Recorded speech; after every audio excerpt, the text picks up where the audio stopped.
Right Ahmedabad విమాన ప్రమాద బాధితులను పరామర్శించేందుకు ప్రధాని మోదీ అహ్మదాబాద్ వచ్చారు. విమానం కూలిన స్థలానికి ప్రధాని చేరుకొని ప్రమాద వివరాలను అడిగి తెలుసుకున్నారు. అనంతరం సివిల్ ఆసుపత్రిలో చికిత్స పొందుతున్నటువంటి బాధితులను కూడా ప్రధాని పరామర్శించబోతున్నారు. రైట్ దీనికి సంబంధించి మరిన్ని అప్డేట్స్ మా స్పెషల్ కరెస్పాండెంట్ సునీల్ ద్వారా తెలుసుకుందాం. సునీల్, ఒక్కొక్కరుగా అంటే మనకి నిన్న జరిగినటువంటి ఫ్లైట్ యాక్సిడెంట్ తర్వాత ఈ రోజు ఏదైతే బిల్డింగ్ లో డాక్టర్స్ ఉన్నారో వారు ట్రీట్మెంట్ పొందుతున్నటువంటి డాక్టర్స్ యొక్క మృతుల సంఖ్య కూడా పెరుగుతున్నట్టుగా తెలుస్తోంది. సో ప్రధాని టూర్ కి సంబంధించిన డీటెయిల్స్ ఏంటి? ప్రధాని ఢిల్లీ నుంచి అహ్మదాబాద్ చేరుకున్నారు. నిన్న ప్రమాదం జరిగినటువంటి అహ్మదాబాద్ లో ఫ్లైట్ క్రాష్ అయినటువంటి ప్రాంతాన్ని పరిశీలించారు. అక్కడ నుంచి సిటీ హాస్పిటల్ కి వెళ్లారు. ఈ సిటీ హాస్పిటల్లో ఇప్పటికే మెడికల్ కాలేజ్ భవనంపై ఫ్లైట్ కూలిపోయింది. ఇక ఆ భవనంలో చాలా మంది మెడికల్స్ ఉన్నారు. ఇప్పటికే దాదాపు 20 మందికి పైగా మృత్యువాత పడ్డట్టు తెలుస్తా ఉంది. అందులో స్టూడెంట్స్ తో పాటు ప్రొఫెసర్స్ కూడా ఉన్నారని చెప్పేసి ఇప్పటికే ప్రకటించారు. ఈ క్రమంలో చాలా మంది స్టూడెంట్స్ గాయాలయ్యాయి. కొంతమంది పరిస్థితి విషమంగా ఉన్నట్టు తెలుస్తా ఉంది. వాళ్ళకు సిటీ హాస్పిటల్లో మెరుగైన చికిత్స అందిస్తున్నారు. సో హాస్పిటల్లో చికిత్స పొందుతున్నటువంటి క్షతగాత్రులను ప్రధాని పరామర్శించారు. ఇక మొదట ఆయన ప్రమాదం జరిగినటువంటి స్థలానికి చేరుకున్నారు. అక్కడ అన్ని కూడా పరిశీలించారు, అధికారులతో మాట్లాడారు. ప్రధానంగా ఆ ప్రమాదానికి గల కారణాలు ఏంటి అని తెలుసుకునే ప్రయత్నం చేశారు. ఇప్పటికే అక్కడికి అధికారుల బృందం కూడా చేరుకుంది. ప్రమాదంపై దర్యాప్తు చేస్తుంది. అధికారులతో కూడా మాట్లాడారు. ప్రధానితో పాటు ఇటు పౌర విమానయాన శాఖ మంత్రి కూడా ఉన్నారు. ఆయనతో పాటు గుజరాత్ సీఎం అదేవిధంగా ఇంకా కొంతమంది ఏవియేషన్ అధికారులు కూడా ఉన్నారు. ప్రధానికి ప్రమాదానికి సంబంధించి పూర్తిగా వాళ్ళు వివరించినటువంటి సిచ్యువేషన్, ఇటు లండన్ కి ఫ్లైట్ ఎప్పుడు బయలుదేరిన తర్వాత ఎన్ని సెకండ్లో అక్కడ క్రాష్ అయింది, ఆ వివరాలన్నిటిని కూడా వాళ్ళు ప్రధానికి వివరించారు. ప్రమాదానికి గల కారణాలపై ఇంకా దర్యాప్తు కొనసాగుతా ఉంది. ఇప్పటికే ప్రత్యేక దర్యాప్తు బృందాలు రంగంలోకి దిగాయి. ఇక పూర్తి స్థాయిలో బ్లాక్ బాక్స్ ని విశ్లేషిస్తే కనుక ప్రమాదానికి గల కారణం తెలిసే అవకాశం ఉంటుంది. ఈ వివరాలన్నిటిని కూడా ప్రధానికి వివరించారు. అక్కడి నుంచి ప్రధాని సిటీ హాస్పిటల్ కి వెళ్లారు. అహ్మదాబాద్ సిటీ హాస్పిటల్ కి చేరుకొని ప్రమాదంలో క్షతగాత్రులైనటువంటి వాళ్ళని పరామర్శించారు. వైద్యులకు కూడా పలు కీలక సూచనలు చేశారు. ఇప్పటికే అక్కడ చికిత్స పొందుతున్నటువంటి వాళ్ళ పరిస్థితి కూడా చాలా సీరియస్ గా ఉంది. అందులో కొంతమంది వాళ్ళకు కూడా మెరుగైన వైద్య సేవలు అందించాలని చెప్పేసి సూచించినట్టు తెలుస్తా ఉంది. ఇక ఈ ప్రమాదంలో దాదాపుగా 241 మంది మృత్యువాత పడ్డారు. ఒకరు మాత్రమే రమేష్ విశ్వాస్, ఆయన మృత్యుంజయుడిగా బయటపడ్డారు. ఇక ఆ మృతి చెందిన వాళ్ళకు సంబంధించి పూర్తిగా వాళ్ళు శరీర భాగాలు కావచ్చు, వాళ్ళని గుర్తుపట్టలేని స్థితిలో డెడ్ బాడీస్ అన్ని ఉన్నాయి. ప్రస్తుతం వాటిని సిటీ హాస్పిటల్ మార్చురీలో భద్రపరిచారు. ఇక ఇప్పటికీ అక్కడికి ఒకవైపు విమానంలో ఉన్నటువంటి ప్రయాణికుల బంధువులు కావచ్చు, మరోవైపు మెడికల్ కాలేజీలో చదువుతున్నటువంటి విద్యార్థుల తల్లిదండ్రులు కావచ్చు, వాళ్ళ బంధువులందరూ కూడా సిటీ హాస్పిటల్ కు చేరుకున్నారు. ప్రస్తుతం అక్కడైతే వాళ్ళందరూ కూడా రోధిస్తున్నటువంటి సిచ్యువేషన్ అయితే ఉంది. ఇక ప్రధాని కూడా దీనికి సంబంధించి పూర్తి స్థాయిలో దర్యాప్తు చేయాలని చెప్పేసి ఆదేశించినట్టు తెలుస్తుంది. ఇక ప్రమాదం జరిగినటువంటి విషయం తెలిసిన వెంటనే ప్రధాని ఇటు హోంమంత్రి అమిత్ షా, అదేవిధంగా పౌర విమానయాన శాఖ మంత్రిని హుటాహుటిన అహ్మదాబాద్ పంపించారు. అక్కడ సహాయక చర్యలను వేగవంతం చేయాలని చెప్పేసి ఆదేశించారు. ఇక నిన్ననే హుటాహుటిన ఇటు హోంమంత్రి అమిత్ షా కావచ్చు, అదేవిధంగా పౌర విమానయాన శాఖ మంత్రి రామ్మోహన్ నాయుడు ఇద్దరు కూడా ఇటు గుజరాత్ అహ్మదాబాద్ బయలుదేరారు. సంఘటన స్థలంలో నుండి నిన్నటి నుంచి కూడా అక్కడ సహాయక చర్యలను కూడా వేగవంతం చేస్తున్నారని చెప్పాలి. ఈ ప్రమాదంలో గుజరాత్ మాజీ సీఎం కూడా కన్నుమూశారు. విజయ్ రూపాని, ఆయన కుటుంబ సభ్యులకు సంబంధించి కూడా ప్రధాని కలిసే అవకాశం ఉంది. ఇక ఈ ప్రమాదానికి సంబంధించి ఇంకా పూర్తి స్థాయిలో అసలు ప్రధానంగా ఫ్లైట్ క్రాష్ కావడానికి కారణాలు ఏంటి అనేది అయితే తెలియాల్సి ఉంది. ఈ ప్రధాని వీటికి సంబంధించి అన్ని కూడా సహాయక చర్యలు కావచ్చు, ఈ ప్రమాదంపై ఎప్పటికప్పుడు ఆయన కూడా పర్యవేక్షిస్తున్నారు. మొత్తం మీద చూస్తే ఘోర ప్రమాదం అనే చెప్పాలి. భారత విమానయాన రంగంలో మొట్టమొదటిసారిగా ఇంత పెద్ద ఘోర దుర్ఘటన చోటు చేసుకుంది. ఇక ఫ్లైట్ లో ఉన్నటువంటి అందరూ కూడా దాదాపు ఒక్కరే ఇటు ప్రాణాలతో బయటపడ్డారు. ప్రస్తుతం అతను గాయాలతో కోలుకుంటున్నారని చెప్పేసి కూడా వైద్యులు చెప్తున్నారు. అత్యవసర ద్వారం నుంచి ఆయన బయటపడ్డారని చెప్పేసి కూడా రమేష్ నిన్ననే చెప్పడం జరిగింది. ఇంకా ఆయనతో కూడా మాట్లాడే అవకాశం ఉంది. ఎందుకంటే 242 మంది ప్రయాణికుల్లో ఒక్కడే ఒకడు బయటపడ్డాడు. అందరు కూడా బయటపడాలని ఆకాంక్షించారు. కానీ జరిగినటువంటి ప్రమాద తీవ్రతను చూస్తుంటే అసలు ఎవరు కూడా బయటపడే అవకాశం లేని సిచ్యువేషన్స్ ఉంటాయని చెప్పేసి అందరూ ఊహించారు. కానీ రమేష్ ఒక్కడు బయటపడ్డాడు. ప్రస్తుతం ప్రధాని ఆయనతో కూడా మాట్లాడే అవకాశం ఉంది. ఇంకా ప్రధాని సివిల్ హాస్పిటల్లోనే ఉన్నారు. అక్కడ వాళ్ళందరినీ కూడా పరామర్శిస్తున్నటువంటి సిచ్యువేషన్స్ అయితే ఉన్నాయి. ఇక ఈ ప్రమాదానికి సంబంధించి ఈ రోజు కొంత క్లారిటీ వచ్చే అవకాశం ఉంది. ఎందుకంటే ఇప్పటికే ఫ్లైట్ క్రాష్ లో మృతి చెందినటువంటి వాళ్ళ బంధువులందరూ కూడా హాస్పిటల్ కి చేరుకుంటున్నారు. ఇక అక్కడ వాళ్ళకి DNA పరీక్షల తర్వాత వాళ్ళకి సంబంధించినటువంటి శరీర భాగాలు కావచ్చు, లేకపోతే అక్కడ వాళ్ళకి సంబంధించినటువంటి ఈ వివరాలను కూడా అందించే అవకాశం ఉంది. మొత్తం మీద అయితే సునీల్, ఈ ఘటన జరిగిన తర్వాత ఏదైతే టేక్ ఆఫ్ జరిగిన కొన్ని సెకండ్లకి కొన్ని నిమిషాలకే పైకి వెళ్లాల్సిన విమానం కాస్త ఒక పెద్ద విస్ఫోటనంతో అక్కడికక్కడే పేలిపోయినటువంటి సిచ్యువేషన్ మనం చూసాం. ఆ ఘాతుకంలో ఎవరు ఏంటి అని చెప్పి కూడా తెలియనంత దారుణంగా కాలిపోయినటువంటి మృతదేహాలు కూడా మనం నిన్న చూసాం. ఇప్పటి వరకు ఎప్పుడు చరిత్రలో జరిగినటువంటి పెద్ద విమాన ప్రమాదం అని చెప్పొచ్చు నిన్న జరిగిన ప్రమాదం. అయితే దీనికి సంబంధించి మనకి ప్రయాణికుల సంఖ్య తెలుస్తోంది. ఒక్కరు మాత్రమే, అజయ్ ఒక్కరు మాత్రమే బయటకు వచ్చినట్టుగా తెలుస్తోంది. ఆయన ద్వారా ఇప్పుడు వివరాలు తెలిసే అవకాశం కనిపిస్తుంది. మేడే అని ఇండికేషన్ కూడా ఇచ్చినట్టుగా తెలుస్తోంది. అయితే నిన్న మనకి రానటువంటి ఇన్ఫర్మేషన్ ఏంటంటే, అయితే మెడికల్ కాలేజీ హాస్టల్లోకి ఈ విమానం చొచ్చుకుని వెళ్ళిందో, అక్కడ విస్ఫోటనం జరిగిందో, అక్కడ ఎంతమంది చనిపోయారు, అక్కడ జరిగినటువంటి ప్రమాదం ఏ స్థాయిలో ఉందనేది మాత్రం కాస్త సమయం ఇచ్చిన తర్వాత మాత్రమే చెప్తానని చెప్పారు. అక్కడ జరిగినటువంటి నష్టాన్ని గురించి ఏమైనా డీటెయిల్స్ తెలుసాయా? ఇక బీకే మెడికల్ కాలేజ్ మెస్ భవనంపై ఈ ఫ్లైట్ క్రాష్ అయిపోయింది. ఇక ఆ ప్రమాదంలో లంచ్ టైం కావడంతో చాలా మంది అక్కడికి లంచ్ కి వచ్చినట్టుగా కూడా తెలుస్తుంది. ఈ ప్రమాదంలో ఇప్పటి వరకు దాదాపుగా 30 మందికి పైగా చనిపోయారని చెప్పేసి తెలుస్తుంది. కానీ అధికారికంగా ప్రకటించాల్సి ఉంది. ఒకవైపు ప్రొఫెసర్స్ ఉన్నారు, అదే విధంగా మెడికల్ స్టూడెంట్స్ ఉన్నారు అని చెప్పేసి చెప్తున్నారు. అంతేకాకుండా అక్కడ ఆ భవనాల శిథిలాలను చూస్తే మృతుల సంఖ్య కావచ్చు, అదే విధంగా గాయపడిన వారి సంఖ్య మరింత ఎక్కువగా ఉండే అవకాశాలు అయితే మనకు స్పష్టంగా అర్థమవుతున్నాయి. ఆ పరిసర ప్రాంతాలను విజువల్స్ లో కనుక గమనిస్తే మొత్తం కూడా ఆ బిల్డింగ్ కి సంబంధించి ఒక ఫ్లోర్ లో అదంతా కూలిపోయింది. ఆ శిథిలాల కింద వాళ్ళు ఉన్నారు. అక్కడ NDRF కావచ్చు, అదే విధంగా ఫైర్ సిబ్బంది, స్థానిక పోలీసులు సహాయక చర్యలను అయితే ముమ్మరం చేశారు. హుటాహుటిన వాళ్ళని హాస్పిటల్ కి తరలించే ప్రయత్నం అయితే జరిగింది. కొంతమంది ప్రాణాలతో బయటపడినట్టు తెలుస్తుంది. ఇక మరికొంతమంది పరిస్థితి ఇంకా కూడా విషమంగా ఉంది. కానీ అధికారులు పూర్తి స్థాయిలో ధృవీకరించాల్సింది ఎంతమంది మెడికల్ కాలేజ్ స్టూడెంట్స్ ఉన్నారు, స్టాఫ్ ఉన్నారు అన్న వివరాలను అయితే పూర్తి స్థాయిలో ఇంకా కూడా ప్రకటించలేదు. అది కూడా ప్రకటించాల్సి ఉంది. ఒకవైపు ఫ్లైట్ క్రాష్ అయ్యి అందులో 241 మంది వాళ్ళు అంతా కూడా సజీవ సమాధి కాగా, మరోవైపు ఈ హాస్టల్లో కూడా అటువంటి సిచ్యువేషన్ ఉంది. కొంతమంది అక్కడే చనిపోయారు, మరికొంతమంది హాస్పిటల్ కి తరలిస్తుండగా చనిపోయారు, మరికొంతమంది చికిత్స అందిస్తుండగా చనిపోయారు. మొత్తం కూడా ఎంతమంది చనిపోయారు అనేది అధికారికంగా ప్రకటించాల్సి ఉంటుంది. గుజరాత్ ప్రభుత్వం దీనికి సంబంధించి కూడా ఈ రోజు ఒక క్లారిటీ వచ్చే అవకాశం ఉంది. Asha right Sunil, thanks for the update. మన ఐన్యూస్ స్క్రీన్ లో ఎక్స్క్లూజివ్ విజువల్స్ చూస్తున్నాం. ఏదైతే నిన్న జరిగినటువంటి విమాన ప్రమాద ఘటన వార్త విన్న తర్వాత ప్రధాని మోదీ కూడా దిగ్భ్రాంతి వ్యక్తం చేశారు. వెంటనే అమిత్ షా కూడా అక్కడ చేరుకున్నారు. విమానయాన శాఖ మంత్రి రామ్మోహన్ నాయుడు కూడా నిన్న ఏడాది పాలనకు సంబంధించి ఏపీలో ఉన్నప్పటికీ కూడా హుటాహుటిన అహ్మదాబాద్ కు చేరుకున్నటువంటి సిచ్యువేషన్, అసలు ప్రమాదం ఏ విధంగా జరిగింది ఏంటి అని వివరాలను కూడా ఆయన దగ్గరుండి పర్యవేక్షించారు. ఈ రోజు ప్రధాని మోదీ ఏదైతే నిన్న విమానం కూలిన ప్రాంతాన్ని పరిశీలించారు, హాస్పిటల్లో ట్రీట్మెంట్ పొందుతున్నటువంటి వారిని కూడా వెళ్లి పరామర్శిస్తున్నటువంటి విజువల్స్ కూడా మనం క్లియర్ గా స్క్రీన్ లో చూస్తున్నాం. ఇప్పటికింకా అసలు ప్రమాదం ఎందుకు జరిగింది అనే వివరాలు అయితే వెల్లడి కాలేదు. ఎంతమంది మరణించారు, ఆ సేఫ్ గా బయటకు వచ్చినటువంటి రమేష్ యొక్క ఎక్స్ప్లెనేషన్ అనేది చాలా క్లియర్ గా మారిపోతోంది. ఎందుకంటే సిబ్బంది చెప్తున్నారు మేడే అని చెప్పి 3 times అలర్ట్ ఇచ్చారు. సో అక్కడతోనే వారికి ఎయిర్లైన్స్ కి ఉన్నటువంటి సంబంధాలు అక్కడికి తెగిపోయాయి అనేది క్లియర్ గా వినిపిస్తున్నటువంటి మాట. ఇంకా ఎటువంటి ప్రాబ్లమ్స్ జరిగాయి, ఇంత భారీ విస్ఫోటనం జరగడానికి గల కారణాలు ఏంటనే వివరాలు అయితే తెలియరాలేదు. రైట్, ప్రధాని మోదీ అయితే ప్రెసెంట్ ఆ బాధితుల్ని పరామర్శిస్తున్నారు. హాస్పిటల్లో ఉన్నటువంటి ట్రీట్మెంట్ తీసుకుంటున్న వారిని, అదేవిధంగా కుటుంబాలని కూడా పరామర్శిస్తున్నటువంటి విజువల్స్ మనం చూస్తున్నాం. పూర్తి అప్డేట్స్ మా ఢిల్లీ ప్రతినిధి రామకృష్ణ ద్వారా తెలుసుకుందాం.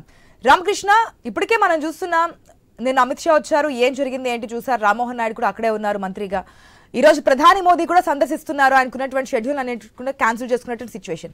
నిన్ననే మనం చూసాం దేశంలో కోవిడ్ కేసులు పెరిగిపోతున్నటువంటి సిచ్యువేషన్ లో ఆర్టీపీసీఆర్ టెస్ట్ చేయించుకున్న వాళ్ళకి మాత్రమే ప్రధాని మోదీని కలిసే ఛాన్స్ ఉంటుందని కూడా పీఎంఓ ఒక అప్డేట్ ఇచ్చినటువంటి పరిస్థితి. కానీ ఇంత ఘోర ప్రమాదం జరిగిన తర్వాత ఎటువంటి ప్రోటోకాల్స్ లేకుండా మనకి చాలా వితౌట్ మాస్క్ కూడా ప్రధాని మోదీ బాధితులను పరామర్శిస్తున్నటువంటి విజువల్స్ మనం క్లియర్ గా చూస్తున్నాం. డీటెయిల్స్ ఏంటి, వారి కండిషన్ ఏ విధంగా ఉంది? ఇక చూసుకున్నట్టుగైతే పరిస్థితి ఇక్కడ ప్రధానమంత్రి నరేంద్ర మోడీ అహ్మదాబాద్ చేరుకున్నారు. అహ్మదాబాద్ లోని ఈ విమాన ప్రమాద ఘటన చెందిన ప్రాంతంలో ఆయన పర్యటిస్తున్నారు. ఆయనతో పాటు కేంద్ర హోంశాఖ మంత్రి అమిత్ షా ఉన్నారు. ఇక విమానయాన శాఖ మంత్రి రామ్మోహన్ నాయుడు కూడా ఉన్నారు.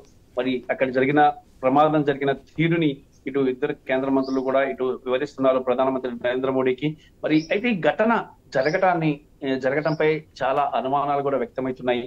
కేవలం అంటే ల్యాండ్ నుంచి పైకి వెళ్ళిన ఈ కొద్దిసేపట్లో ఒక నిమిషంలో అంటే ల్యాండ్ టేక్ ఆఫ్ అయిన తర్వాత 825 మీటర్లకు ఎత్తి వెళ్ళిన తర్వాత పైలట్ కి తెలిసింది ఇంజన్లు ఫెయిల్ అయిపోయాయని. మరి 2 ఇంజన్లు ఫెయిల్ అయిపోవడంతో జనరల్ గా ఒక ఇంజన్ ఫెయిల్ అవుతుంది, ఇంకో ఇంజన్ సేఫ్ ఉంటుంది. ఇక 2 ఇంజన్లు కూడా ఫెయిల్ అయిపోయాయి. 2 ఇంజన్లు ఫెయిల్ అవ్వడానికి కారణం ఇంజన్లు ఫెయిల్ అయితే ఫ్లైట్ పైకి వెళ్ళలేదు. ఎందుకంటే ఇంజన్ల మీద బేస్ చేసుకుని ఫ్లైట్ డిపెండ్ అయి ఉంటుంది. దాని మీద ఈ మొత్తం అంతా సెటప్ అంతా ఉంటుంది. ఆ ఇంజన్ 2 ఫెయిల్ అయిపోయేసరికి అలా ఇక అతనికి ఏం చేయాలో తెలియక వెంటనే పైలట్ మేడే అంటూ 3 సార్లు ఏటీసీకి ఇచ్చారు. ఏటీసీ ఒక్కసారిగా షాక్ అయింది. ఇది లాంగ్ టూర్ వెళ్ళే విమానం, ఇది మేడే రావడంతో ఒకసారి వాళ్ళకి గుండెల్లో రాయపడింది. ఏం జరగబోతుంది ప్రమాదం అని చెప్పేసి. అంటే మేడే అంటే ఇక్కడ పరిస్థితి అంతా చేజారిపోయింది, క్రాష్ అయిపోబోతుంది ఫ్లైట్. మరి హైజాక్ అంటే 3 సందర్భాల్లో చెప్తారు. ఒకటి ఎక్కడైనా ఫ్లైట్ క్రాష్ అవ్వటం, 2 భారీ టెక్నికల్ సమస్య ఏర్పడటం, 3వది ఈ హైజాక్ అవటం. అయితే ఇలాంటి సందర్భంలో ఈ పైలట్ ఇమీడియట్ గా ఏటీసీకి ఇన్ఫార్మ్ చేస్తారు మేడే అని. అంటే ఒకవేళ ఆ మేడే అని చెప్పిన తర్వాత ఏటీసీ ఇమీడియట్ గా దగ్గరలో ఉన్నటువంటి ఫైర్ ఇంజిన్స్ ని కానీ హాస్పిటల్స్ ని కానీ అలర్ట్ చేస్తాయి, అంబులెన్స్ ని అలర్ట్ చేస్తూ ఉంటాయి. ఇవన్నీ కూడా ఒక చోటకి చేరుకునే ప్రయత్నం చేస్తాయి. అక్కడ పైలట్ ఒకసారి మేడే అని చెప్పిన వెంటనే అహ్మదాబాద్ ఏటీసీ ఇమీడియట్ గా రెస్పాండ్ అయ్యి ఇమీడియట్ గా కాల్ చేసే ప్రయత్నం చేసింది. అక్కడ పైలట్ చేసిన వెంటనే జస్ట్ 30 seconds లోనే కాల్ చేసింది. కానీ అప్పటికే ఫ్లైట్ క్రాష్ అయిపోయింది. మరి ఒక కాలేజీ మీద, ఇది మెడికల్ కాలేజీ మీద క్రాష్ చేయడం జరిగింది. మరి ఇది ఎక్కడ ల్యాండ్ మీద కానీ ఇంకెక్కడైనా కానీ నీళ్ళలో కానీ క్రాష్ చేస్తే కొంత ప్రమాదం తగ్గే అవకాశం ఉంది, ఎక్కువ మంది బతికే అవకాశం అయితే కనిపించేది. కానీ మొత్తం టోటల్ గా ఒక్క మనిషి మినహాయించి మిగతా అందరూ చనిపోవడం చాలా ఆశ్చర్యకరం వేస్తుంది. ఒక్క మనిషి ఎలా బతికాడు అనేది. అంటే seat number 11A emergency exit పక్కన కూర్చున్నాడు. ఈయన ఎమర్జెన్సీ ఎగ్జిట్ డోర్స్ ఓపెన్ చేసి దాంట్లో నుంచి జంప్ చేశాడు ప్రమాదం జరిగిన వెంటనే. మరి దాంతో ఆయన సేఫ్ అయ్యారు, ఆయన సేఫ్ గా బయట పడ్డారు అనేది ఇక్కడ వినిపిస్తుంది. వాస్తవంగా అయితే 1,25,000 లీటర్ల పెట్రోల్ ఉంది దాంట్లో, ఇంధనం ఉంది. ఇంత ఇంధనం బ్లాస్ట్ అయినప్పుడు ఎలా మనిషి బయటకు వచ్చాడు అనేది ఫస్ట్ ఒకటి. 2వది అంత ఎక్కువ పెట్రోల్ ఉండటం వల్లే ఇది జరిగింది అనేది 2వది. మరి ఆ పైలట్ నిజంగా ఇది ఇంజన్స్ ఫెయిల్యూర్ గల కారణం ఏంటి అనేది పైలట్ తాను ఏటీసీకి చెప్పినప్పుడు చెప్తారు. ఇలా జరిగింది, సిచ్యువేషన్ ఇలా ఉంది అని చెప్పేసి కూడా చెప్తారు. మరి ఏమి ఏటీసీకి ఇంకేం చెప్పాడు మేడే అని కాకుండా ఇంకేమి చెప్పాడు ఏటీసీకి అనేది కూడా తెలియాలి. మరి దానికి డీజీసీ ఇప్పటికే ఇన్వెస్టిగేషన్ చేస్తుంటే అక్కడ ఏం జరిగింది ఏంటి అనేది. దాంతో పాటు ఇక్కడ బ్లాక్ బాక్స్ ఓపెన్ చేస్తే పరిస్థితులు తెలుస్తాయి. అక్కడ లోపల ప్రయాణికులు కూడా ఏం మాట్లాడుకున్నారు అనే అంశాలు కూడా అక్కడ వస్తాయి. ఎందుకంటే ఇప్పుడు ఏటీసీకి పైలట్ కొంత మేరకు ఎక్కువ సమాచారం ఇవ్వడానికి సమయం కూడా లేదు. 1 నిమిషం లోపే మొత్తం క్రాష్ అయిపోవడంతో ఎక్కువ సమాచారం వచ్చి ఉండదు పైలట్ నుంచి ఈ ఏటీసీకి. పైలట్ కూడా చూసుకున్నట్టుగైతే మాత్రం ఇద్దరు కూడా సీనియర్ పైలట్సే. ఒకరు 8,800 గంటలు ట్రావెల్ చేశారు, ఇంకొకరు 1,100 గంటలు కో పైలట్ ట్రావెల్ చేశారు. సో ఇక్కడ ఇద్దరు సీనియర్ పైలట్స్ సిచ్యువేషన్ ఎలాంటిదైనా దాన్ని కంట్రోల్లోకి తీసుకురావచ్చు. మరి ఇంకొక అంశం ఏంటంటే జనరల్ గా అసలు ఇంటర్నేషనల్ ఫ్లైట్స్, లాంగ్ వెళ్ళే ఫ్లైట్స్ కి దాదాపు 5, 6 లేదా 8 ఇంజన్స్ కూడా ఉంటాయి. 6 ఇంజన్స్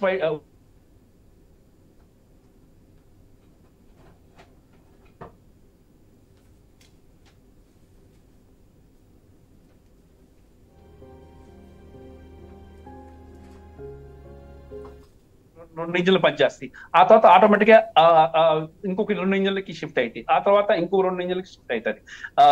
దాన్ని బేస్ చేసుకుని ఫ్లైట్ వెళ్తా ఉంటుంది. కానీ ఇక్కడ చూసుకున్నట్టుగా కేవలం 2 ఇంజిన్లు మాత్రమే ఈ ఫ్లైట్ లో ఉన్నాయి, బోయింగ్ లో, డ్రీమ్ లైనర్ లో. మరి ఈ 2 ఇంజిన్లు కూడా ఫెయిల్ అవటమే ప్రధానమైన కారణం అవుతుంది. దీనికి సంబంధించి రామకృష్ణ, ఇప్పుడు ప్రమాదానికి గల అంచనా వేయాలంటే ప్రధానంగా మనకు కనిపిస్తున్నటువంటి అంశం ఏదనుకోవచ్చు, నిన్న ఫ్లైట్ ఏదైతే క్రాష్ అవుతున్నప్పుడు, మనకు సాధారణంగా ఇటువంటి విమాన ప్రమాదాలు జరుగుతున్నప్పుడు విమానాలు వెళ్తున్నప్పుడే ఒక విధమైన ఒత్తిడి కావచ్చు, లేదంటే అటు ఇటు ఊగడం కావచ్చు, ఇటువంటి జరుగుతూ ఉంటే మనం చూస్తుంటాం. కానీ ఇక్కడ ఎటువంటిదే లేదు, చాలా సాదా సీదాగా ఫ్లైట్ టేకాఫ్ అయ్యింది.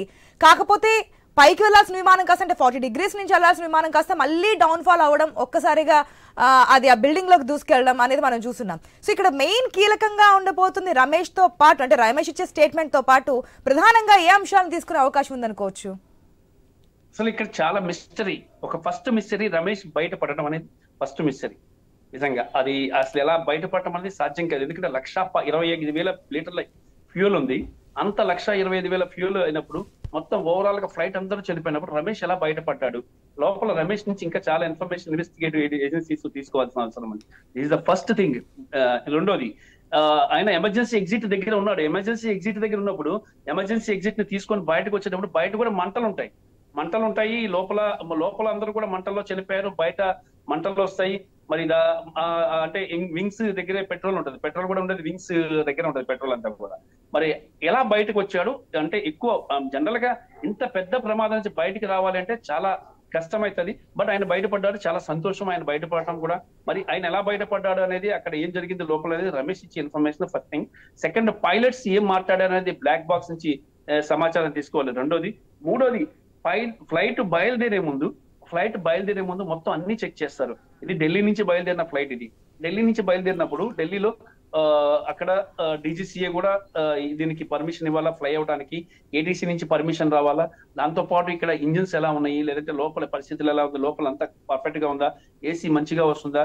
అక్కడ engineers, air craft maintenance engineers అంటారు, ఈ ఎయిర్ క్రాఫ్ట్ మెయింటెనెన్స్ ఇంజనీర్స్ వచ్చి మొత్తం దాన్ని కూడా పరిశీలించాలా. పరిశీలించిన తర్వాత అంతా ఓకే అని చెప్పి సర్టిఫై చేస్తేనే ఆ ఫ్లైట్ ముందుకు వెళ్ళాలి, పైలట్లు ముందుకు తీసుకెళ్తారు. ఆ బుక్ లో కూడా రాస్తారు, ఎయిర్ క్రాఫ్ట్ మెయింటెనెన్స్ మొత్తం ఇంజనీర్స్ మొత్తం అంతా చెక్ చేసి. మరి ఢిల్లీలో బయలుదేరినప్పుడు బాగుంది ఫ్లైట్, అక్కడ మంచిగా ఇంజిన్ అంతా బాగుంది. అక్కడ కూడా మనం చూస్తున్నాం, అంటే ఒక ఎవరైతే ప్రయాణికులు ఉన్నారో ఒక వీడియో కూడా రిలీజ్ చేశారు, అంటే ఏసీ సరిగా వర్క్ అవ్వట్లేదు, ఎక్కడో ఇది సాంకేతిక లోపం ఉన్నట్టుగా కనిపిస్తుందని చెప్పి ఒక వీడియో కూడా బయటకు వచ్చినటువంటి సిచ్యువేషన్. సో అప్పటికే మేము ఇన్ఫార్మ్ చేసాము, ట్వీట్ కూడా చేసినటువంటి సందర్భం కనిపించింది. ఆయన ఎందుకు రెస్పాండ్ కాలేదు? ఒకవేళ అప్పుడే కనుక రెస్పాండ్ అయి ఉంటే ఇంత భారీ ప్రమాదం నుంచి ఇంత మంది బయటపడేవారు కదా అని చెప్పి కూడా ఒక ప్రశ్న వస్తుంది రామకృష్ణ. అది అంటే ఏసీ పని చేయకపోవడం అనేది ఎలక్ట్రికల్ ఇష్యూ. అది ఎలక్ట్రికల్ ఇష్యూకి సంబంధించి ఆల్రెడీ అంటే అతను ఇచ్చాడు, ఆకాష్ ట్వీట్ చేశాడు. దాంతో పాటు ఆయన ఒక వీడియో కూడా చేయడం జరిగింది. నేను ఎయిర్ ఇండియాకి ఆల్రెడీ మెసేజ్ పెట్టాను అని చెప్పేసి అన్నారు. కానీ అప్పటికి వాళ్ళు ఎయిర్ ఇండియా కొంత స్పందించి ముందుకు వెళ్ళాలి. ఇప్పుడు మనకి చెప్తా ఉంటారు చాలా సార్లు ఏంటంటే, బాంబు కాల్స్ వస్తూ ఉంటాయి బయట నుంచి. అరే బాంబు పెట్టాం, అక్కడ బాంబు పెట్టాం, ఇక్కడ బాంబు పెట్టాం అంటారు. వచ్చినప్పుడు ఇమీడియట్ గా పోలీసులు అలర్ట్ అయిపోయి ఆ ప్రాంతాన్ని సర్చ్ చేసి ముందు నిర్ధారిస్తారు. ఆ రకంగా చేయాల్సి ఉంది ఎయిర్ ఇండియా కూడా. ఒక మెసేజ్ వచ్చినప్పుడు దానికి సంబంధించి ఏం జరిగింది అనేది, అంటే ఢిల్లీలో బయలుదేరి అహ్మదాబాద్ లో ల్యాండ్ అయ్యి అహ్మదాబాద్ నుంచి బయలుదేరడానికి, అంటే గుర్తుపెట్టుకోండి ఇక్కడ 11 o'clock కి ఢిల్లీలో బయలుదేరింది, అహ్మదాబాద్ వచ్చి మళ్ళీ ఫ్లైట్ అయ్యేసరికి 1:43. అంటే ఈ మధ్య ఉన్న గ్యాప్ లో ఎయిర్ ఇండియా గానీ స్పందించి ఈ ట్వీట్ మీద గానీ ఆయన ట్యాగ్ చేశాడు కూడా, ఎయిర్ ఇండియాను కూడా ట్యాగ్ చేసి అంతా చేసి ఈ ట్వీట్ చేయడం జరిగింది. మరి అప్పుడైనా కొంత అలర్ట్ అయి ఉంటే కొంత ఈ ప్రమాదం మీద ఇది జరగకుండా ఉండేదేమో అని చెప్పేసి కూడా తెలుస్తుంది. ఎందుకంటే మనం చెప్పలేము, ఒక్కోసారి నార్మల్ గా కూడా ఏసీలు ఏసీలు ఒక్కోసారి సరిగా రానప్పుడు కూడా అది కొద్దిగా ఎలక్ట్రికల్ ప్రాబ్లమ్, బ్యాటరీస్ ప్రాబ్లం ఉన్నప్పుడు కూడా సమస్య ఏర్పడుతుంది. మరి ఇది ఇక్కడ సమస్య వచ్చి ఇంజిన్ ప్రాబ్లం. అంటే ఈ ఫ్లైట్ కి ఆల్రెడీ 2 సార్లు, జూలైలో ఒకసారి, డిసెంబర్ లో ఒకసారి ఇది చాలా సాంకేతిక పరమైన సమస్యలు ఎదుర్కొని మళ్ళీ ఇంజన్ ని రిపేర్ చేసి మళ్ళీ వాడటం జరిగింది. మరి ఇది ఈ బోయింగ్ సంబంధించి అయితే ఫస్ట్ ప్రమాదం ఇది. మరి ఇప్పటిదాకా ఈ కంపెనీ ఈ విమానాలు ఏవి కూడా కాలిపోవటం కానీ జరగలేదు. మరి ఇప్పుడు తాజాగా జరిగింది. మనం కానీ ఒకసారి చూసుకున్నట్టుగైతే విమాన ప్రమాదాల్లో చూసుకున్నట్టుగైతే మనకి దాదాపు ఇది ఒక 5వ విమాన ప్రమాదం ఇండియాలో అని చెప్పవచ్చు. ఇది చాలా పెద్ద హృదయ విదారకమైన ప్రమాదం అని చెప్పొచ్చు. గతంలో జరిగినటువంటి మ్యాంగ్లూరులో కూడా 158 మంది మాత్రమే చనిపోయారు. అంత రీసెంట్ గా 2020లో జరిగిన ప్రమాదంలో అయితే 18 మంది చనిపోయారు. కోజికోడ్ లో ఫ్లైట్ అంటే ల్యాండ్ అవుతున్నప్పుడు అది ఫ్లైట్ వెళ్ళి లోయలోకి వెళ్ళిపోయింది. సగం వరకు ఫ్లైట్ ఇరిగిపోయినప్పుడు కొంతమంది 18 మంది చనిపోయారు. దాదాపు అక్కడ 90 మందిని సేవ్ చేశారు అక్కడ. అయితే ఇక్కడ సిచ్యువేషన్ టోటల్ గా డిఫరెంట్. ల్యాండింగ్ టేక్ ఆఫ్ గాల్లో ఉంది. గాల్లో ఉన్నప్పటికల్లా ఏంటంటే అక్కడ ఇంజన్ ఫెయిల్యూర్ అయ్యేసరికల్లా ఏంటంటే వాటికి ఆప్షన్ ఏం దొరకల. కనీసం నియరెస్ట్ లో ఏదైనా సముద్రం ఉన్న దానిలోకి తీసుకెళ్లే అవకాశం కూడా లేదు. ఎందుకంటే ఫ్రాక్షన్ ఆఫ్ 1 minute లోనే మొత్తం అంతా జరిగిపోయింది. కనీసం ఏదైనా అక్కడ దగ్గరలో ఏదైనా ఉంటే అక్కడ ల్యాండ్ చేసినట్టుగైతే, రివర్ లో ల్యాండ్ చేసినట్టే లేదా సముద్రంలో ల్యాండ్ చేస్తే కొంతమేరకు పరిస్థితులు డిఫరెంట్ గా ఉండేవి. కొంతవరకు ఎక్కువ మందిని సేవ్ చేసే అవకాశం అయితే ఉండేది. కానీ ఇక్కడ ఆ పరిస్థితి ఈ పైలట్ కి దొరకలేదు. దాంతోనే క్రాష్ చేయాల్సి వచ్చింది. 265 మంది ఇప్పటిదాకా చనిపోయారు. ఇంకా మృతుల సంఖ్య పెరిగే అవకాశం ఉందని చెప్పి తెలుస్తోంది. మృతుల కుటుంబాలకు ₹1 కోటి నష్టపరిహారాన్ని టాటా గ్రూప్ అనౌన్స్ చేసింది. మరి వాళ్ళ కుటుంబాలని ఆదుకుంటాం, అదే రకంగా ఆ బిల్డింగ్ నిర్మాణానికి కూడా సహకరిస్తామంటూ కూడా టాటా గ్రూప్ ప్రకటించడం జరిగింది. Right Ramakrishna, thanks for the update. మనం చూస్తున్న నిన్నటి నుంచి ఏదైతే ఫ్లైట్ క్రాష్ అయిన దగ్గర నుంచి ఇప్పటి వరకు మినిట్ టు మినిట్ అప్డేట్ అయితే మీకు ఐ న్యూస్లో ఇవ్వడం జరుగుతోంది. ప్రధాని మోదీ ఏదైతే నిన్న ఘటన జరిగిన స్థలాన్ని పరిశీలించారు, అసలు ఏం జరిగింది ఏంటి అనేది, ఈ రోజు ఏదైతే మృతుల కుటుంబాలను అదేవిధంగా హాస్పిటల్లో ట్రీట్మెంట్ తీసుకున్నటువంటి బాధ్యతలను కూడా వెళ్ళి పరామర్శిస్తున్నటువంటి విజువల్స్ మనం క్లియర్గా చూస్తున్నాం. ఇటువంటి ప్రమాదం జరగడం అనేది ఇదే ఫస్ట్ టైం. అంటే ఇంత స్థాయిలో ఇంతమంది ప్రాణాలు కోల్పోవడం, ఒక పక్క ఫ్లైట్లో ప్రయాణిస్తున్న ప్రయాణికులతో పాటు అటుపక్క ఫ్లైట్ అయితే క్రాష్ అండ్ ప్లేస్, అది ఒక మెడికల్ కాలేజ్ సంబంధించినటువంటి బిల్డింగ్ కాబట్టి ఆ టైంలో 138 అంటే కరెక్ట్గా మీల్స్ చేస్తున్నటువంటి సమయం కావడంతో అక్కడ ఉన్నటువంటి వారు కూడా చనిపోవడంతో ఈ మరణాల సంఖ్య అనేది భారీగా పెరిగింది. అసలు ఎందుకు జరిగింది ఏంటి, ఇంజన్ లోపమా, ఇంకేదైనా స్టార్ట్ అయిన కొన్ని నిమిషాల్లోనే ఇంత భారీ ప్రమాదం జరగడానికి కారణాలు ఏంటనేది అయితే విచారణ జరుగుతూ ఉంది. దానికి సంబంధించిన అప్డేట్స్ కూడా మనం చూద్దాం.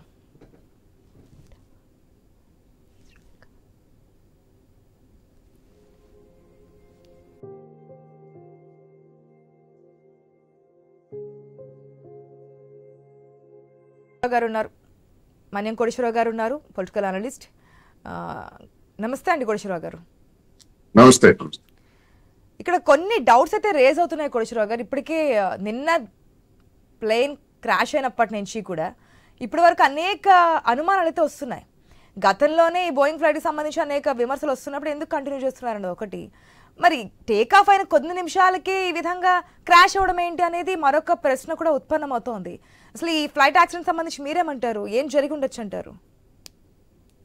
గతంలో బోయింగ్ కు సంబంధించి మెయింటెనెన్స్ లేదా లోపాల సవరణకు సంబంధించి తాము చేసినటువంటి సూచనలని యాజమాన్యం పట్టించుకోలేదని చెప్పేసి అధికారులు రాజీనామా చేసినటువంటి ఉదంతాలని మనం ఈ సందర్భంగా తెచ్చుకోవాలి.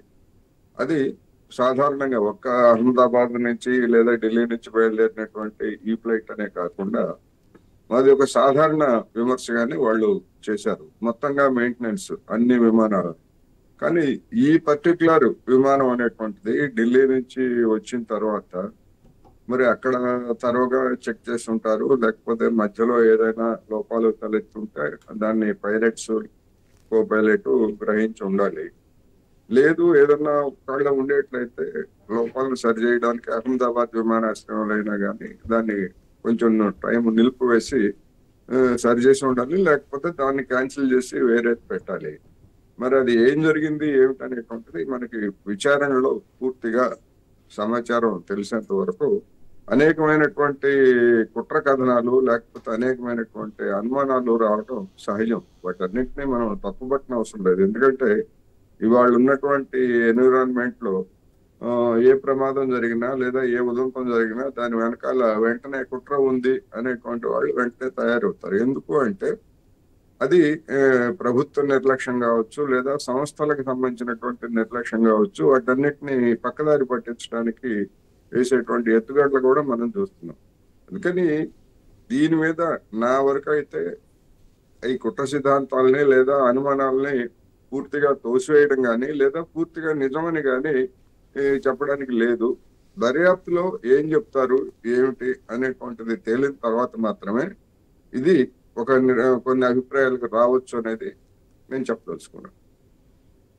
బ్రిటన్ ఏవియేషన్ అధికారులు కూడా ఇప్పుడైతే ఫ్లైట్ క్రాష్ అయిందో ఆ స్థలానికి వచ్చి అయితే పరిశీలిస్తున్నారు అసలు ఏం జరిగింది ఏంటి అనేది.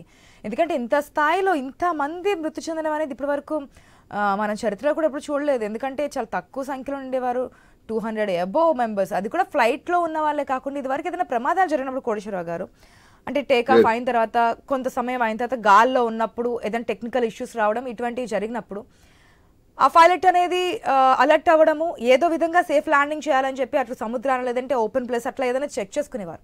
ఇప్పుడు అటువంటి అవకాశమే లేకుండా పోయింది. మనకు కనీసం ఆ ఫ్లైట్ సేఫ్గా వెళ్తుందా లేదంటే ఏదైనా సమస్య ఉందా అనే ఒక డౌట్ కూడా రాకుండా చాలా ప్లెయిన్గా అంటే ఒక కుదుపు కూడా లేకుండా వెళ్తున్నటువంటి సిచ్యువేషన్స్లో ఒక్కసారిగా బ్లాస్ట్ అయినటువంటి ఉదంతం మనకు కనిపించింది. దీనికి మెయిన్గా ఇంజిన్ ఏదైతే ఇంధనమే ఎక్కువగా ప్రమాదానికి గల కారణం అంటున్నారు. ఎందుకంటే లాంగ్ ట్రిప్ కాబట్టి హెవీ లోడ్ ఉంచారు దాంట్లో, అందుకే ఇంత భారీ స్థాయిలో విస్ఫోటనం జరిగింది అనేది. ఇంకోటంటే ఆల్రెడీ మేము అలర్ట్ చేసినప్పటికీ కూడా అలర్ట్ కాలేదు, ఎక్కడో మాకు ఇది తేడా అనిపిస్తోంది అంటూ కూడా ప్రయాణికులు చెప్పినప్పటికీ అలర్ట్ కాలేదు అనేది కొన్ని వినిపిస్తూ ఉన్నాయి.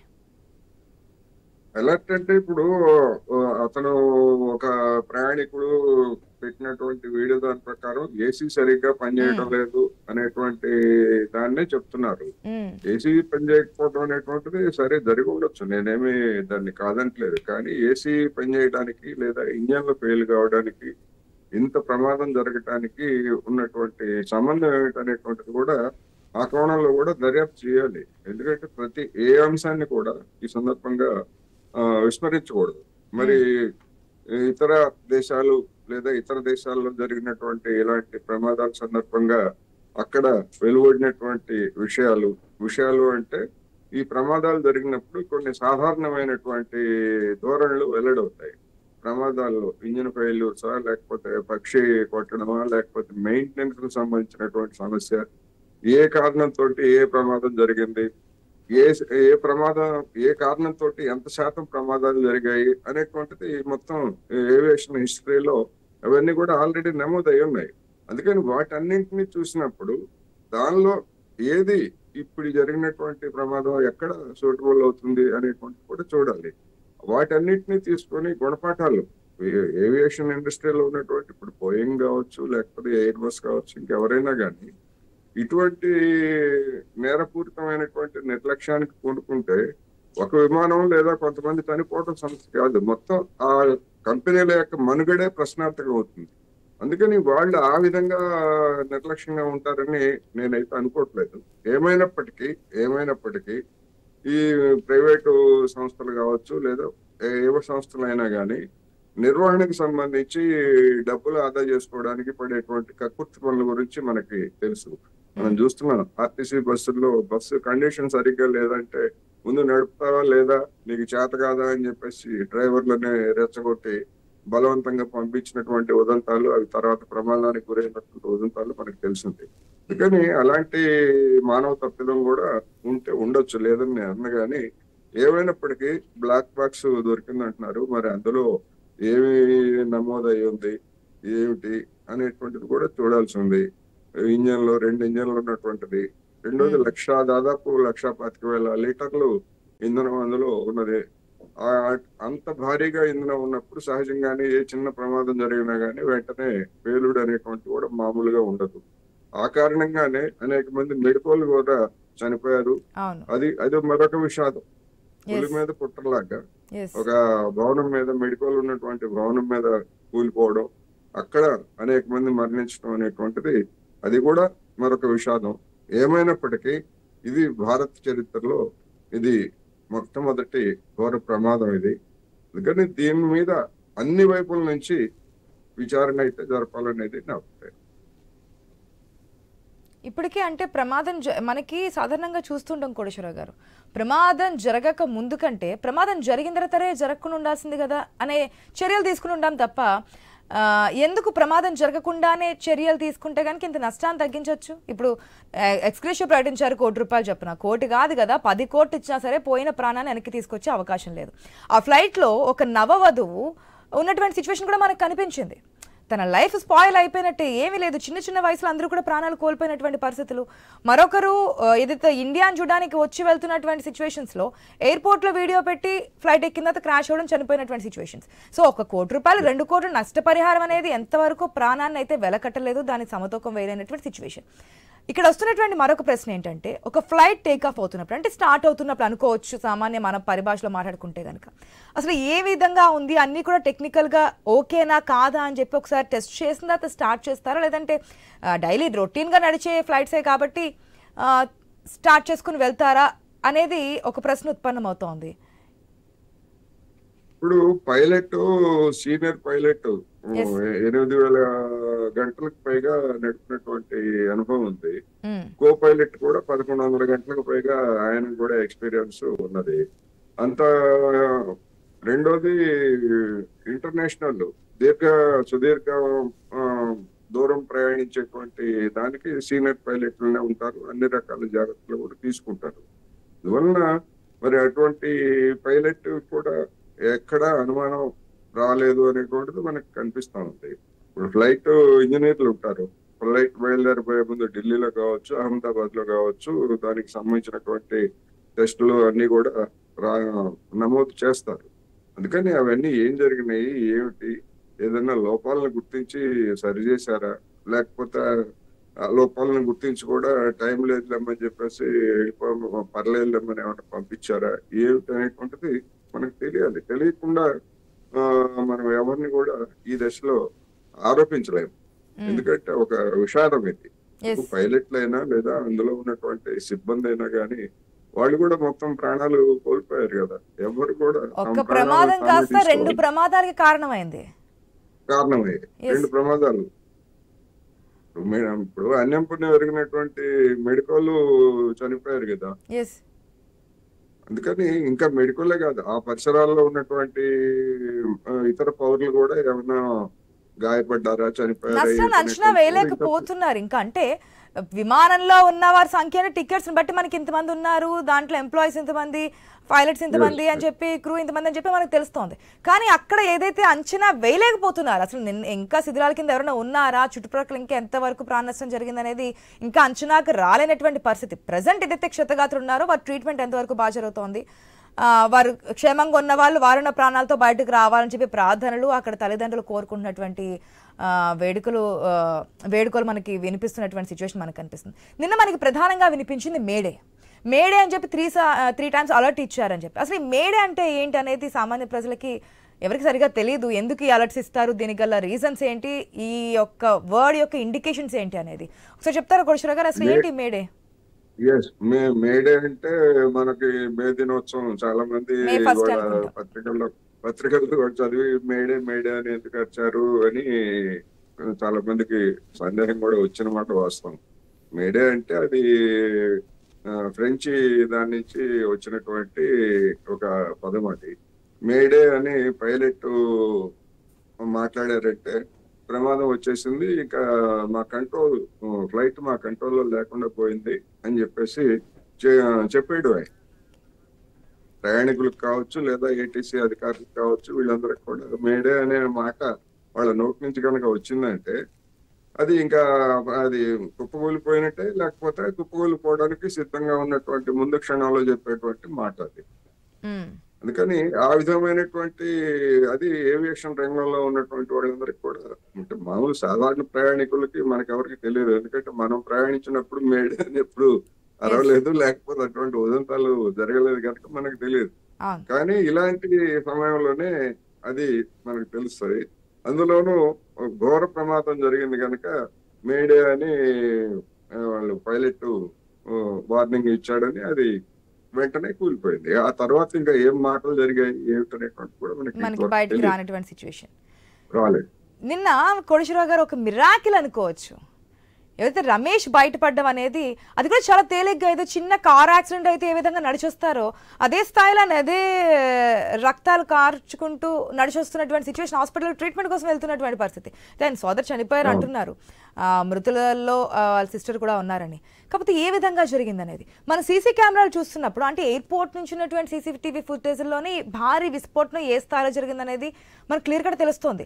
ఆ పొగ అలుముకున్నటువంటి దట్టమైన పొగ, ఎత్తైన విస్ఫోటనం మనకు కనిపించింది. అంత విస్ఫోటనంలో ఏ విధంగా సేఫ్ గా బయటపడ్డారనేది ఒక మిరాకిల్ గా చెప్తున్నారు. నిజంగానే అది ఒక అసాధారణంలో కూడా అత్యంత అసాధారణమైనటువంటి ఉదంతంగా కనిపిస్తూ ఉంది. అది మరి అతను ఎక్కడ సీట్ ఎక్కడుంది, ఎక్కడున్నాడు, లేకపోతే ఎందుకంటే మామూలుగా టేక్ ఆఫ్ అయ్యేటువంటి దశలో అందరూ కూడా సీట్ బెల్ట్లు పెట్టుకొని సీట్లకే పరిమితం అయి ఉంటారు. మన అందరికి తెలిసింది మామూలు డొమెస్టిక్ దానిలో కూడా. మరి ఇతను ఎట్లా బయటపడ్డాడు అనేటువంటిది పెద్ద మిస్టరీగానే ఉంది. ఒకవేళ ఏదైతే పైలట్స్ కావచ్చు, లేదంటే అక్కడ ఉన్నటువంటి వాళ్ళు ఏదైనా అలర్ట్స్ ఇచ్చినప్పుడు ఈ విస్ఫోటనం జరగక ముందే తను ఏమన్నా ఫ్లైట్ నుంచి బయట దూకేసారా అని కొన్ని అనుమానాలు కూడా వ్యక్తమవుతున్నాయి. అంత టైం కూడా లేదు కదా. మేడే అనే వచ్చిన తర్వాత వెంటనే కొన్ని క్షణాల్లోనే కూలిపోయింది. అది అంత టైం కూడా కనపడలేదు. మొత్తం బయలుదేరినటువంటి టైంకి కూలిపోయింది. ఎయిర్ హోస్టెస్ కి ఏమన్నా ముందుగానే అలర్ట్స్ ఇచ్చి ఓకే ప్రయాణికులు ఏమైనా ఇబ్బంది పడకండి, భయపడకండి, ఈ జాగ్రత్తలు తీసుకోండి అంటున్నప్పుడే, ఎందుకంటే అంత విస్ఫోటనంలో ఆ గాయాలతో బయటపడే ఛాన్సెస్ ఉన్నాయా అనేది అదే ఆశ్చర్యం. ఎందుకంటే మనకైతే ఫిజికల్ గా కనిపిస్తా ఉంది. ఎట్లా జరిగింది ఏమిటనేటువంటిది కూడా అది కూడా మనకి తెలియాల్సినటువంటి అవసరం. ఇంత నష్టం నుంచి బయటపడే టైం ఎంతవరకు ఉండొచ్చు అనుకోవచ్చు కోటేశ్వరరావు గారు? భారీ నష్టం, భారీ ప్రమాదం అంటే ఇప్పుడు అనేక అంతర్జాతీయ ఇతర దేశాల్లో ఇలాంటి ప్రమాదాలు పెద్ద సంఖ్యలో చనిపోయినటువంటివి ఉన్నాయి. కానీ అది మామూలుగా వీళ్ళందరికీ కూడా ఇన్సూరెన్స్ ఉంటది. మీరు అన్నట్టుగా ఇన్సూరెన్స్ ఉన్నా లేదా కోటి పరిహారం ప్రకటించినా గానీ ఆప్తుల్ని కోల్పోవడం అనేటువంటిది అది తీరే లోటు కాదు. మిగిలినటువంటి సర్వైవర్స్ కి లేదా కుటుంబ సభ్యులకి కొంత మేరకు వెసులుబాటు ఉంటుంది తప్ప ఇది మొత్తం ఆ నష్టం అనేటువంటిది మనం ఇప్పటికే చూస్తున్నాం. బోయింగ్ కంపెనీ షేర్లు దాదాపు 10% వరకు వెంటనే పడిపోయాయి. ఈ ప్రమాదం జరగగానే స్టాక్ మార్కెట్ లో చూసాం. సరే అదేమి దానికేమి 10% పడిపోయినా 50% పడిపోయినా దానికి పోయేటువంటి నష్టం ఏమి లేదు, మళ్ళా కోలుకుంటుంది. అందుకని ఆ రకంగా చూసినప్పుడు ఆ నష్టాల గురించి మనం ఏం పెద్దగా వర్రీ కావాల్సినటువంటి పని లేదు. ఎందుకంటే వాళ్ళు కూడా ఆ కంపెనీలు టాటా కావచ్చు, ఎయిర్ ఇండియా టాటా కావచ్చు, లేకపోతే ఇంకోళ్ళు కావచ్చు, వీళ్ళందరూ కూడా ఇన్సూరెన్స్ క్లెయిమ్ చేస్తారు. వాళ్ళకేమి నష్టం ఉండదు. కాకపోతే కుటుంబాలకే నష్టం అనేది మనం దాన్నే ప్రధానంగా చూడాలి. ఆ నష్టం తీరని నష్టం. అది దాన్ని మనం డబ్బు విలువలో దాన్ని మనం లెక్కించలేము. కోటేశ్వరరావు గారు, ఏదైనా సరే ప్రాణాన్ని మనం డబ్బుతో వెలకట్టలేము. కాకపోతే వెనుకున్నటువంటి కుటుంబాలకి ఆ లోటు తెలియకుండా ఆ నష్టాన్ని పూడ్చడానికి ఎంతో కొంత ప్రయత్నంగా మనం డబ్బుతో దాన్ని ఏదో సమతూకం వేసే ప్రయత్నం కాకపోయినప్పటికీ ఎంతో కొంత ఓదార్పునివ్వడానికి అయితే చేస్తున్నటువంటి ప్రయత్నంగా చెప్పుకోవచ్చు. కుటుంబ సభ్యులకి ఎటువంటి ఓదార్పుని ఇవ్వాలనుకుంటున్నారంటే ఎన్నెన్నో కళలతో, నేను ఇంతకుముందు కూడా ఒక ఎగ్జాంపుల్ చెప్పాను, ఇద్దరిని చెప్పాను, ఎందుకంటే వాళ్ళిద్దరిది నిన్న వీడియోస్ కూడా రిలీజ్ అయ్యాయి కాబట్టి.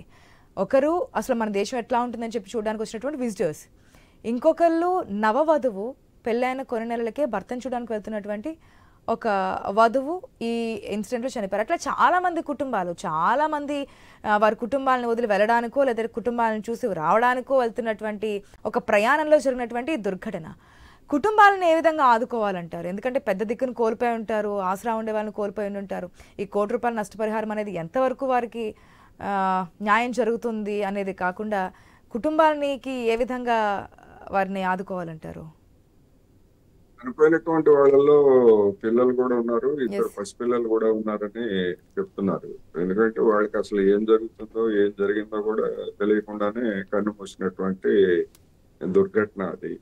అందువల్ల ఇప్పుడున్నటువంటి చట్టాల ప్రకారం వాళ్ళకి కుటుంబాలకి కాంపెన్సేషన్ అవి ఇస్తారు. అంతకు మించి బోయింగ్ కంపెనీ కావచ్చు, లేదా టాటా కంపెనీ కావచ్చు, లేదా ప్రభుత్వాలు కావచ్చు, కానీ ఆర్థికపరమైనటువంటి సాయం చేయగలవు, ఆదుకోవచ్చు.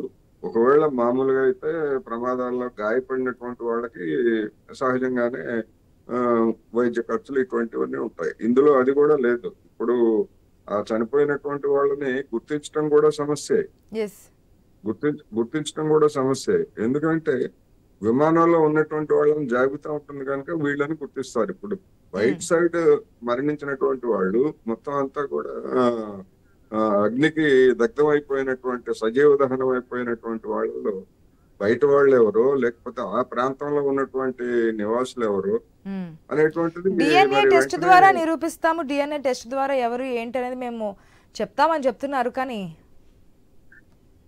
ఉంటది, కొంత మేరకు అవకాశం ఉంటది. కానీ అసలు ముందు ఎవరు అనేటువంటిది కూడా, అవుట్ సైడర్స్ ఎవరు అనేటువంటిది కూడా గుర్తించడం వెంటనే తేలి కదా, సంఖ్య తేలదు వెంటనే. ఎవరు అనేటువంటిది కూడా తెలియటువంటి పరిస్థితి లేదు. మా వాళ్ళు కనిపించడం లేదని ఆ ప్రాంతంలో ఉన్నటువంటి వాళ్ళు ఎవరైనా కంప్లైంట్ చేయాలి, లేదా బయట నుంచి వేరే పనుల మీద వచ్చి ఆ ప్రమాదవశాత్తు అక్కడ ఉండి చనిపోతే వాళ్ళు ఎవరు ఏమిటి, వాళ్ళ వేరే బోట్స్ అనేటువంటి తెలియకపోతే ఆ కుటుంబ సభ్యులైనా కానీ వాళ్ళైనా కానీ చేయాలి. సర్ప్రైజ్ విజిట్స్ కూడా మనకి ఈ మధ్య కనిపిస్తున్నాయి కదా, సర్ప్రైజ్ గా రావడం ఇవన్నీ కూడా. సో ఆ విధంగా వచ్చుంటే కనుక వీళ్ళు ఫ్లైట్ లో ఉన్నారా లేదని చెప్పి తల్లిదండ్రులకే కదా, కుటుంబ సభ్యులకి ఎవరికి తెలియనటువంటి పరిస్థితి. మరి అటువంటి పరిస్థితిలో డిఎన్ఏ ద్వారా ఎంతవరకు ఎవరికి సంబంధించిన కుటుంబ సభ్యులు, అసలు మృతదేహాలు గుర్తుపడడం కాదు కదా, మొత్తం కూడా కాలి బూడిదైపోయినటువంటి సిచ్యువేషన్, మొత్తం కాలిపోయి ఒక ముద్దల కింద మనకి కనిపించినటువంటి పరిస్థితి మనం చూసాం. మరి ఇవన్నీ ఎప్పటికి సెటరేట్ అవుతాయి, ఎవరికి సంబంధించినటువంటి బాడీస్ అవి అని చెప్పి ఏ విధంగా కుటుంబ సభ్యులకు అప్పచెప్తారు, ఇవన్నీ కూడా రానున్న రోజులు. బాడీస్ అనేటువంటివి ఫిజికల్ గా ఎవరికి ఇవ్వలేరు. కొన్ని అవశేషాలు, ఫలానా వాళ్ళు, ఫలానా మహిళ, లేకపోతే ఫలానా పురుషుడు అనేటువంటిది కొన్ని అవశేషాలు మనం చూసాం కదా. వైఎస్ రాజశేఖర రెడ్డి దుర్మరణం సందర్భంగా జరిగినటువంటి పరిణామాలను మనం చూసాము. అంతకంటే ఇది చాలా ఘోరంగా జరిగినటువంటి యాక్సిడెంట్. అందుకని బాడీలు అనేటువంటివి అవుట్ ఆఫ్ క్వశ్చన్. బాడీలు అనే దాని మీద ఎవరు కుటుంబ సభ్యులు కానీ ఎవరు కూడా ఆశలు పెట్టుకోరు. కాకపోతే ఏంటంటే మన సాంప్రదాయాలు, రిచువల్స్ ఇటువంటివన్నీ కూడా ఉంటాయి కనుక కర్మకాండలు చేయడానికి అటువంటి వాటికి ఇది మా బంధువు, మా కుటుంబ సభ్యుడనో ఏదో ఆ విధమైనటువంటి సంతృప్తి కోసం చేసేటువంటిది తప్ప నిజానికి చాలా హృదయ విదారకంగా ఉండేటువంటి పరిస్థితి.